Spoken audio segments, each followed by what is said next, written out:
Bom, por fim, nós temos o como, né? Como que a gente vai fazer para visualizar os dados? Em particular, aqui eu vou falar sobre como a gente vai executar a visualização de dados com Python.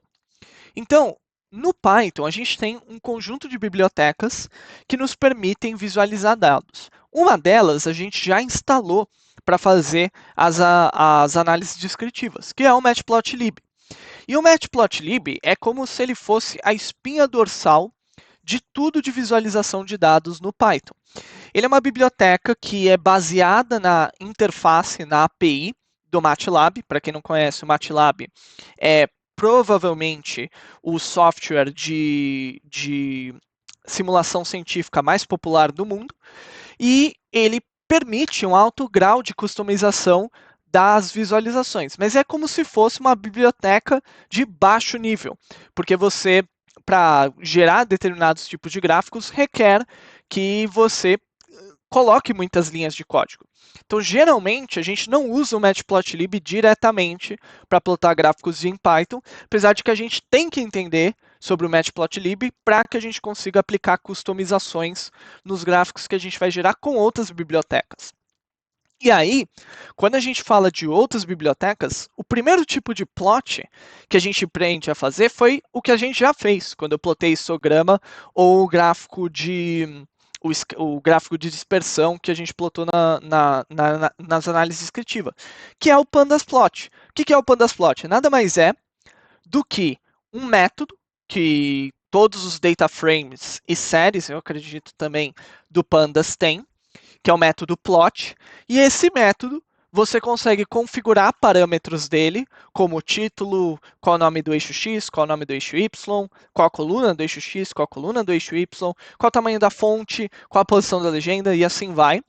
Então, é um método que tem parâmetros, e aí a combinação desse método com os parâmetros, ele vai chamar o Matplotlib, ele vai criar um gráfico do Matplotlib como a gente quer.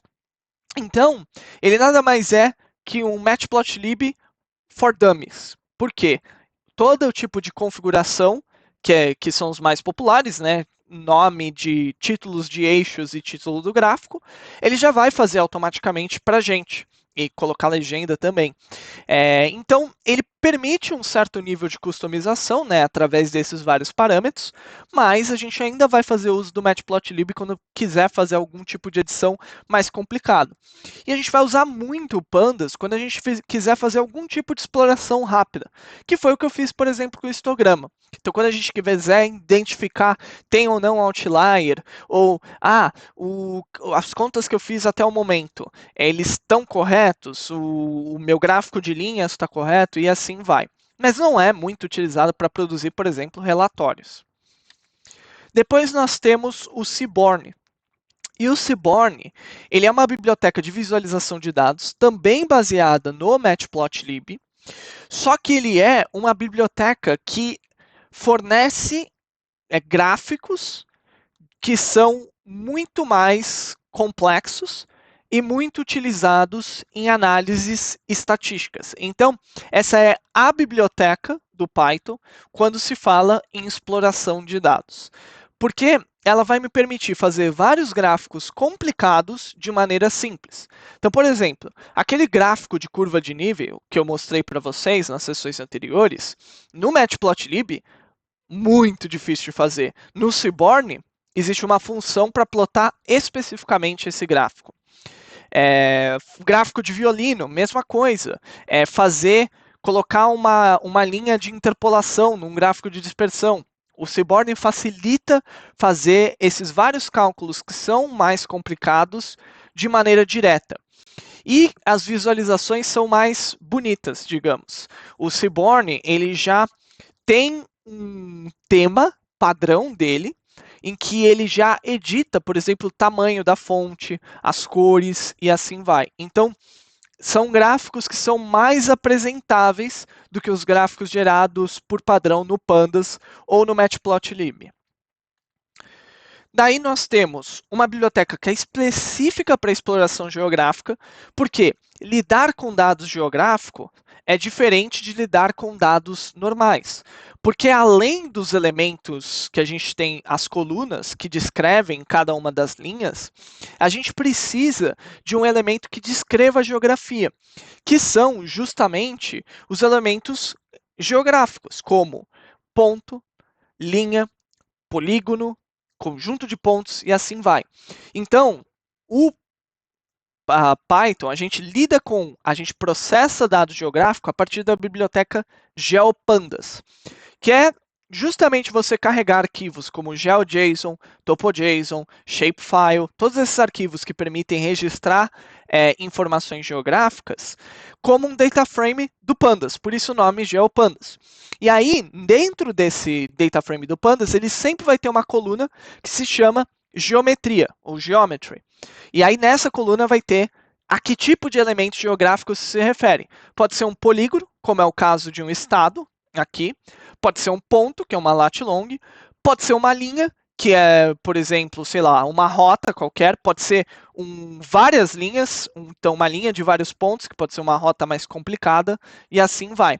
Então ele permite não só carregar os dados como colunas de um data frame, mas também carregar a geometria associada a cada linha de dados. E aí a gente combina a biblioteca do GeoPandas para processar dados geográficos com o Geoplot.